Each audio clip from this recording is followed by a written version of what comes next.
Les lundis se suivent et se ressemblent. La météo cause encore des milliers de pannes de courant en Estrie. C'est le troisième lundi consécutif que la météo complique nos débuts de semaine. À un certain moment cet avant-midi, ce sont plus de 17 000 abonnés en Estrie qui étaient privés de courant. La majorité des clients sans électricité se trouvent dans la MRC de Memphremagog. La municipalité d'Eastman ne fait pas exception. Le réseau cellulaire est notamment très instable. La mairesse de l'endroit, Nathalie Lemaire, a dit que les citoyens commencent à être fâchés de la situation qui se répète de plus en plus souvent. Et tu as rencontré Hydro-Québec sur Teams la semaine passée. Ils ont fait une présentation pour les maires d'une grande partie de l'Estrie et de la Montérégie pour expliquer les besoins justement d'avoir un meilleur réseau de transport et de distribution. C'est en cours, mais vous savez que ça ne se construit pas du jour au lendemain. Il y a beaucoup d'étapes à franchir. Ils en sont à l'étape de consulter les maires, d'informer en fait les maires et mairesses. Donc la suite s'en vient, mais ça va prendre du temps malheureusement. Les activités des stations de ski de Sutton, Bromont et AZ sont également perturbées aujourd'hui en raison des pannes de courant.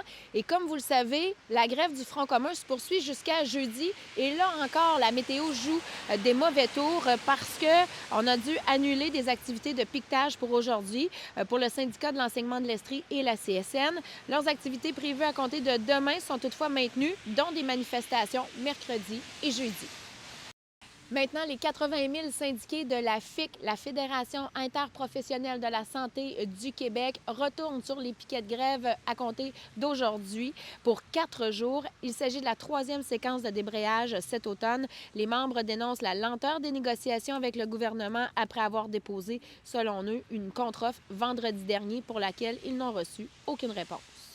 En terminant, ça a été toute une fin de semaine pour le patineur de vitesse sherbrookois Jordan Pierre-Gilles qui a gagné 2 médailles d'or lors de la troisième Coupe du monde qui se déroulait du côté de Pékin. Il a remporté donc ses 2 courses aux 500 mètres. Il a aussi mis la main sur la médaille d'or avec l'équipe du relais masculin, dans laquelle faisait partie aussi le Sherbrookois Félix Roussel. Bref, on leur donne rendez-vous la fin de semaine prochaine pour la 4e Coupe du monde qui se déroulera également en Asie. Là-dessus, passez une belle journée.